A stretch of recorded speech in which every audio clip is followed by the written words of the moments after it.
It's good to be here today. I appreciate it. What I'd like to do today is just talk about buildings and cybersecurity, the challenges in protecting buildings, and most important, 6 things that you can do today. And we wanted to keep the title short, but I will add that will cost virtually nothing. We're not advocating the acquisition of anything in particular at the moment, but rather just looking at your facilities and what you can do right now to make them more secure, some of which some of you may already be doing, I hope. I'm assuming my audience today is a mix of building, IT, and cyber experts, and cybersecurity is a very broad area. So I thought it might just be a good idea to start looking at defining some terms and sort of the scope for a 20-30 minute discussion and some questions. So let's see if these slides advance. They do. Great. So again, cybersecurity, very, very big space. I think it's just starting with a very, very simple definition that it's unauthorized access or control of a system, which could be a building or a network, by a third party. So we're not going to get into, is it phishing? Is it malware? Is it man in the middle? But for today's discussion, somebody we don't want on our system. So I think it's also important to discuss, and this will go later when it comes to things like discussing risk assessment, and what is your risk is looking at why someone may attack a building. And there can be many, many reasons. The first thing that comes to everybody's mind, and this is the one that usually makes the headlines, is disruption of operations. Whether it's a hospital that's prevented from operating or a school system that has to send home thousands of students, operations can be a significant issue, oftentimes connected possibly to a ransomware request. And we won't get into who are doing these attacks because they can be individuals, they can be organizations or nation states. So again, somebody who may own or operate buildings, depending on who your tenants are, the nature of your operations, you may be susceptible to any or all of these things. The other thing is accessing systems.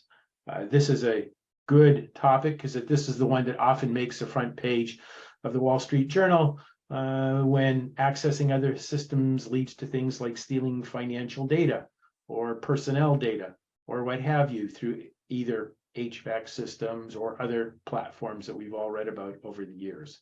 And finally, one other aspect about why attack a building, which we often may not think about, and maybe one of the harder issues is to collect data. So here's something where you don't see a disruption in your operations. Suddenly you don't lose control of your access systems or your lighting, but rather somebody is collecting data about the operations of your facilities, about your tenants, or other issues. And there can be a wide range of reasons why that happens. So again, when we're thinking about risk and what are the risks, I think that the landscape can often be much broader than will my building be disrupted. One or two other, I think, important definitions, at least for my purposes today, to talk about real-time security, and that is the fact that we're dealing with 2 types of information or technology in a building typically, and which actually is possibly one of the issues that we all have to deal with, and that is we have 2 or more groups managing it, and that is information technology or IT and operational technology or OT. So again, for most of us, information technology is a thing that's running our businesses, our payroll, our accounting, our websites, and these are running on fairly homogeneous platforms, computers, cloud, servers, etc. Here, the focus is security is primarily on data and confidentiality.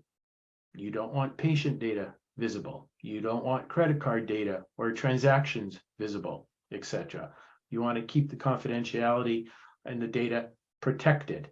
And again, these are somewhat homogeneous platforms. And I mention that why? Because servers can be moved, mirrored, a variety of things can be done for protection purposes. The other reason I want to bring it up early in this discussion is because a lot of the solutions that are promoted to the building industry today that we see come from the IT world and from systems that have been developed over the years, many good ones, that have come with the basis of protecting IT networks. OT networks, as many of you on this call will know, are a different animal. This is where data or a digital network is connecting to often a physical entity or a physical thing at the end, a controller, a sensor, a programmable logic controller in the industrial space. But these are embedded devices often living at the end of a network.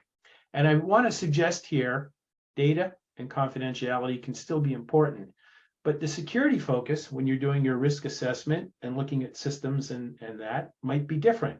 Here, security might be about function, maintaining the operation of a building, particularly if it's a transportation hub or a hospital or other things where the lack of function could impact in a very big way. And of course, safety. So again, I think it's important when you're thinking about these systems and what you're looking for in real time, what will give you security in an OT world may have a different priority than an IT world. And again, when you're looking at the tools, and we'll talk about that in a few slides, may give a different perspective. So why are buildings so vulnerable today? Most people here probably know it, but again, put us on a common playing field. We have IT networks. IT networks have been around for decades. Many well-defined tools, as I've already mentioned, around a homogeneous platform, firewalls, VPNs, access controls, network segmentation, microsegmentation, on and on it goes. Very well defined. OT networks have minimal security. Frankly, probably up until maybe a decade ago, people didn't think about security. And I think an important point to make here too is some people may think, well, this is all fine and good. Get to the other topics. I don't have a smart building. But the reality is you don't need a smart building to be impacted by this. And the fact is OT security, because this was not even considered an issue, why? Everything was naturally air-gapped, meaning it wasn't connected to anything because the building just ran on its own network. But that has changed. And what has changed today is that these two systems are connected, as most people know. And the connection, of course, is driving a smarter building. It doesn't have to be a smart building. It can just be a building that's been connected to an IT or IoT network. And it leads to all sorts of efficiencies in management and energy savings, et cetera, which is what drives this connection. But of course, it's that connection which increases the attack surface, the number of places somebody can get into your building. And by the way, air gap, and some people might think that, well, I still keep my systems separate. It's pretty much accepted, and probably not for today's discussion, that air gap is not a great defense, or it's not 100% reliable. And there's some very sophisticated systems that have been breached through what they thought were air gap platforms. So what are the challenges? We all know this. I've probably just said a lot of things that a lot of people here have said. Check. So why are we still discussing this?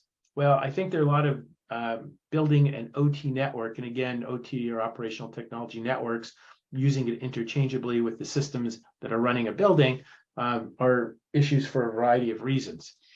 Certainly, legacy infrastructure is one reason. And again, I'll compare and contrast a little bit to IT, where in the IT world, probably not many people out there watching this on a 10 or 15-year-old PC. Take you back, I think, to Windows XP, maybe a little earlier. But many of you may be sitting in buildings that have 10, 15, or 20-year-old systems. So legacy infrastructure, never contemplating the types of attacks today, is a hurdle. I think the proprietary systems and vendors, not necessarily related, are an issue. We are years new to the building space, and we go in and we see different systems, not always from a vendor, but different protocols, whether it's a BACnet protocol, a vendor proprietary protocol or other, as well as vendors' equipment. So there's very seldom, at least in our short tenure, have we gone into a large building where we've seen it all one brand, one platform. May exist, particularly in new build, but of course we know that there are millions of buildings out there that are not. Multiple protocols. Again, if Apple was the one designing all of our system architectures for buildings, this would be easy. We'd all be on one unified platform, and security could easily be applied. But we have both IP and non-IP networks. each equally vulnerable or each equally important in terms of protecting an issue.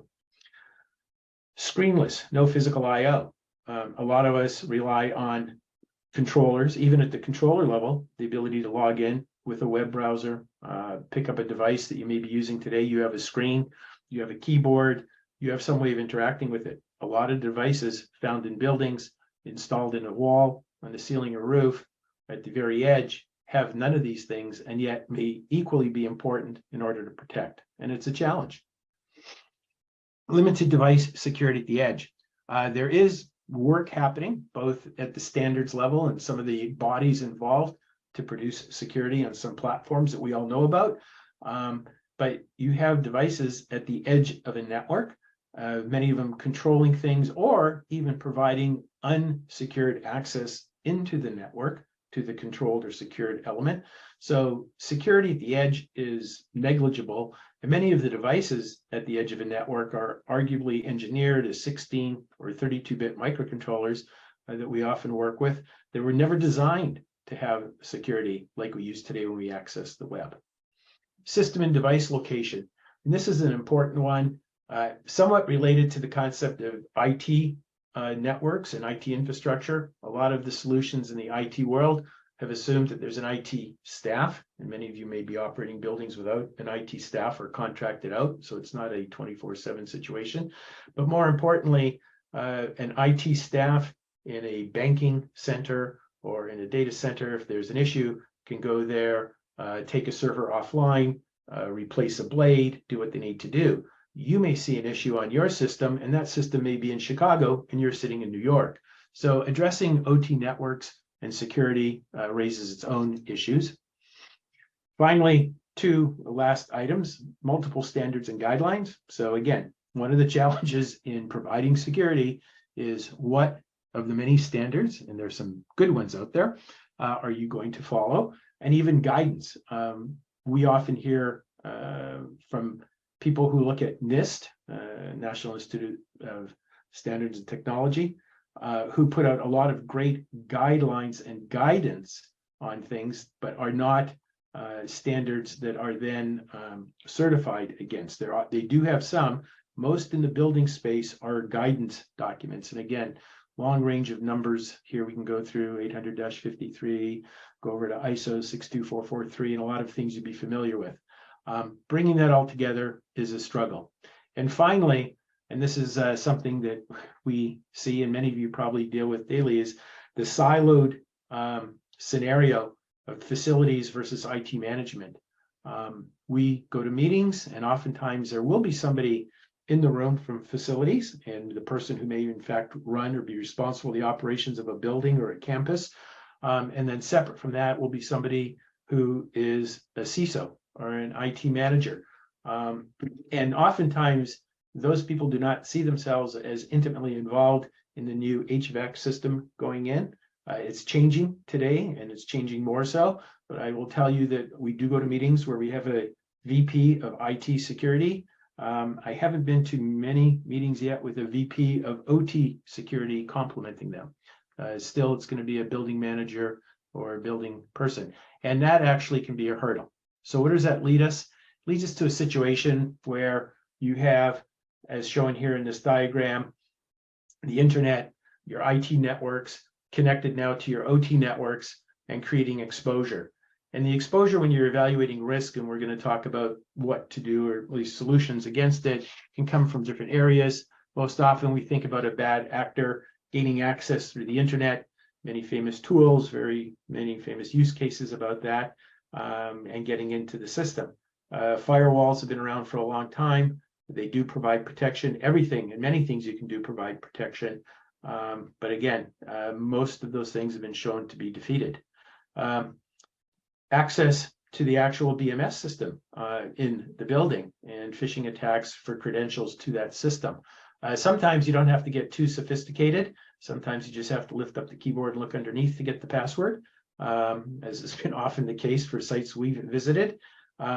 Data centers, for those of you familiar with them, know that you might need to have an ID to get into the building, have biometrics to get to a given room, a hallway, and you're still not at the servers. We walk into buildings and typically under the desk or someplace is the BMS system responsible for managing the building, unprotected, sitting there. Other computers on the IT network, again, you're connected, a great way to get access, and well documented, a lot of great articles. On-premise, we focus a lot on this. We focus on device level security. And so things like network segmentation are really good. But if you have a large public facility where you don't tightly control everybody who comes into it, on-premise access to OT networks and OT switches may be easier than you think, even using the device at the edge of the network. So this is the profile that we're going to use now just to talk about 6 things that you might consider doing today in protecting your building. And I'm going to just put up briefly this slide, which are 6 things I'm not going to talk about in detail, but are all good, and I don't want to discount them.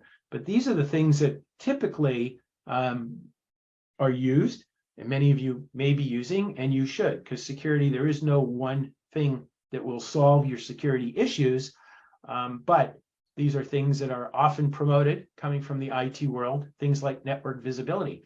In the network, in the IT world, they're very concerned that you bring a device from home, or you pick up that USB device in the parking lot and plug it into the company network.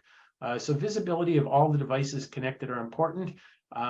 Often not an issue in the OT world, nobody plugging in their thermostat from home, but still very, very important. Patch and update. It's Patch Tuesdays. Patch and update is a pretty standard event, whether it's your IT system, if it's any of the systems you may use to manage your apps, updating daily and weekly. Building systems, as we know, and we talked about a few slides ago, as legacy systems can go years or decades with no patch or update. Network segmentation, this is good and important, and IT staff will immediately want to hone off an area of a network where they saw an anomaly, a data packet or an IP address or something that they didn't recognize. Not so easily done if you're running a building, and by shutting down that part of the network, you're taking away functions or critical operational elements of the building needed elsewhere. So you can do network segmentation. You have to do it carefully. Firewalls, again, standard in IT for decades, antivirus and monitoring. And finally, a term you're going to see in many, many places, zero trust. Zero trust simply means even though you've logged in, even though you've been here before, you're in the system, whatever, don't trust the data packet, the person, the thing. Authenticate, validate, make sure it's them again, or the data packet is real. Zero trust takes a lot of different forms. You'll see it often used by every vendor. Every vendor will tell you they're zero trust compliant. You can read more about it at NIST, but it means different things to different people. And if you're using it, you should become familiar and aware with it. In the end, this is all good, but it's IT network focused. And you should keep that in mind. So you should definitely, and if you're using these things, they're probably bringing value, but they're probably not doing it all. And the last item I just want to talk about before the 6 recommendations is the difference between monitoring and protecting. Protection is a term virtually every vendor uses. So even if the vendor is providing a monitoring service, they're protecting you. In the strict definition, I would suggest they are not. Monitoring is very important, much like I use an analogy often, which is appropriate for this audience. In a house or a building, that you can have an alarm system that you use to monitor and detect if there is an intruder or if there is a fire. But it doesn't protect you from the fire. A fire department or a fire system will, and it doesn't stop the burglar. So oftentimes a network monitoring service, giving visibility, giving you alerts, and you can get a lot of alerts, is monitoring, and it's important. But security, when we look at it, an important component often missed is protection. And protection involves locking the windows, locking the doors, locking down the devices in your building and your systems. So summing up, what are the 6 things? And as I mentioned, what I've done is put together 6 things, not recommending systems today, not recommending hiring an expert, which is a good idea in many cases, but just 6 things you can do today to protect your system and your buildings that you should consider if you haven't already done it. So first up, create a building inventory. And what do I mean by that? Your systems, your networks, your devices, the software, the current OS that they run, the operating system they run, the current firmware version they run. Many times we work with buildings to implement our systems, which again are meant to go at the edge of a network to protect devices. So the first logical thing we ask for is a network diagram. Doesn't exist, or it's not current, or oh yes, we redid floors 10 through 20. Where are those drawings? It's good to know those things, because just by collecting that, and there you can, by the way, you can buy a system to do it, or your facilities, your system integrators can work with you to provide you the data, because they've often created it in putting in or updating or managing your systems. So it could be readily available. Why? Monitor advisories and follow the mitigation advice. There are a couple of different sources. A really good one is CISA, that's the Cybersecurity and Infrastructure Security Agency. This is a federal government agency, and the URL there lists alerts and things that you should know about, many from OEMs, who systems you may have in your building already. This is both industrial controls and building systems. And what's really, really great is they often list the mitigation, what you should do if you have one of these systems installed. So you can put in, I have vendor XYZ BMS, and do a search, and it will show you every advisory. And by the way, these are going out daily. There's usually 1 or 2 postings a week. So these are a pretty regular event. And now if you have your building inventory, you can have somebody who doesn't need a lot of cybersecurity or technical expertise check your systems against the ICS database and see if you should have cause for concern. You can perform a risk assessment.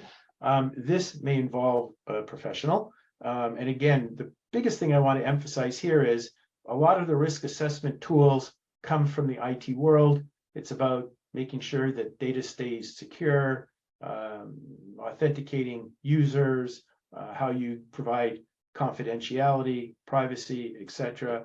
Critical to a lot of data management, as well as even in terms of how you deal with risk. And many times in the IT world, they have options that don't exist in the building world, where you can't swap out a piece of equipment in a matter of minutes to restore or mere performance. So think about the nature of the building you're protecting.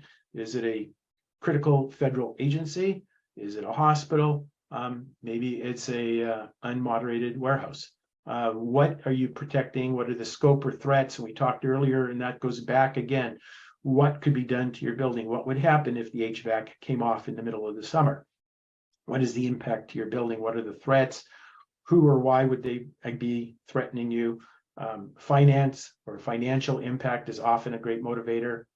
So again, a professional can help you here. There are a variety of tools, and there are probably 20 guides published where you could do an initial self-risk assessment to see if you need to go any further. Number 4, let me get it up here.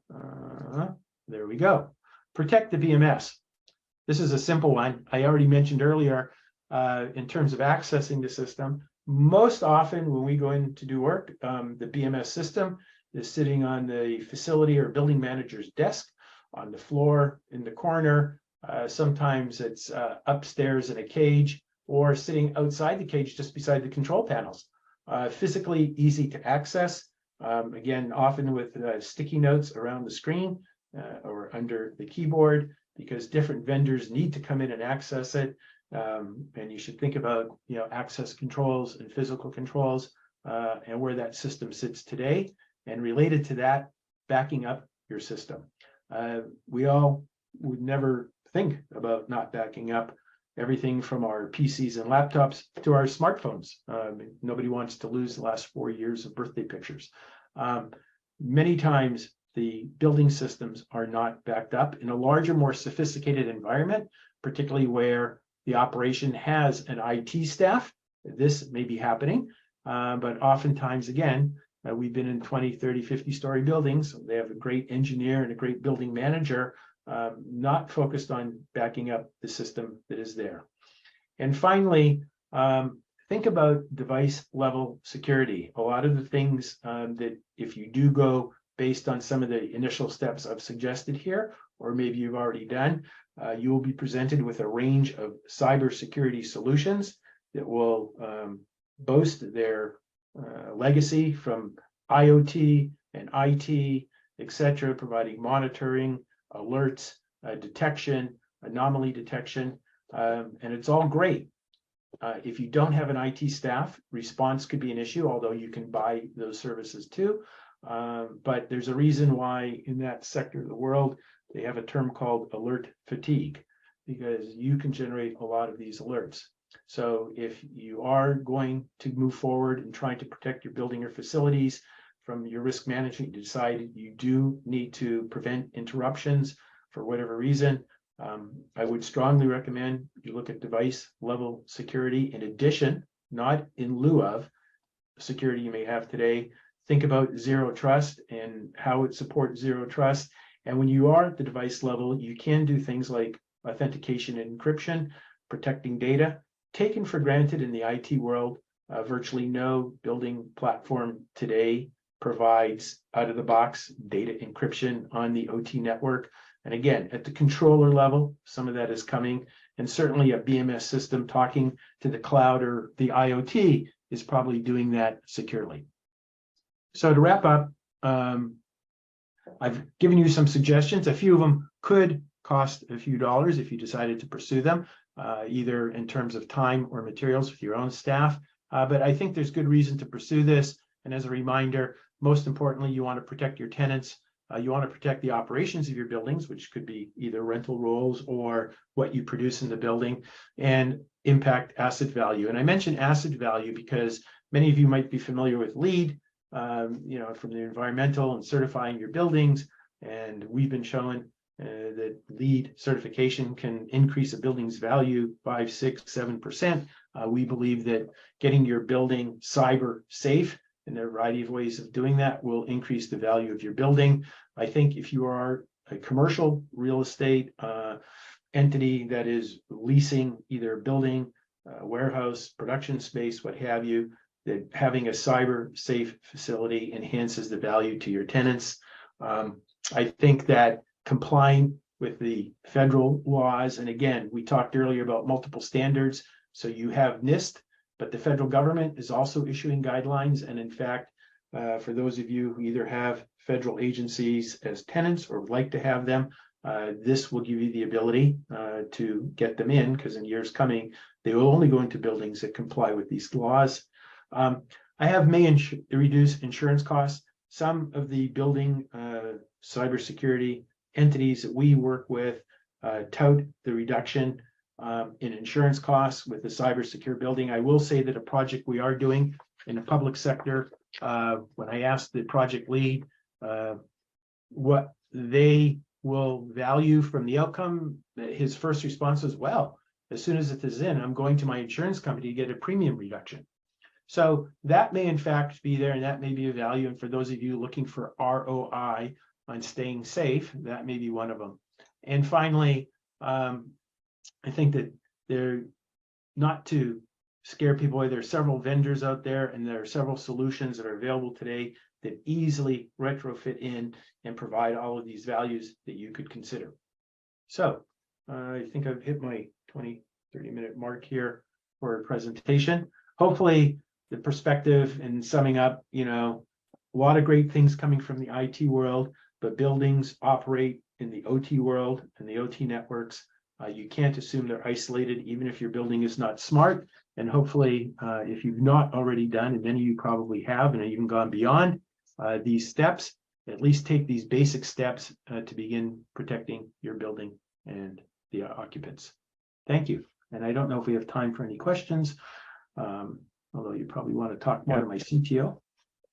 Thanks, Louis. A wonderful presentation. I think with the IT and the OT infrastructure, and also the real-time protection of the OT devices, I think it's very critical for the buildings to be cyber safe. If we're open to any questions from anybody, you can you can have it on the chat or the mic's open, and you're free to ask in any questions here.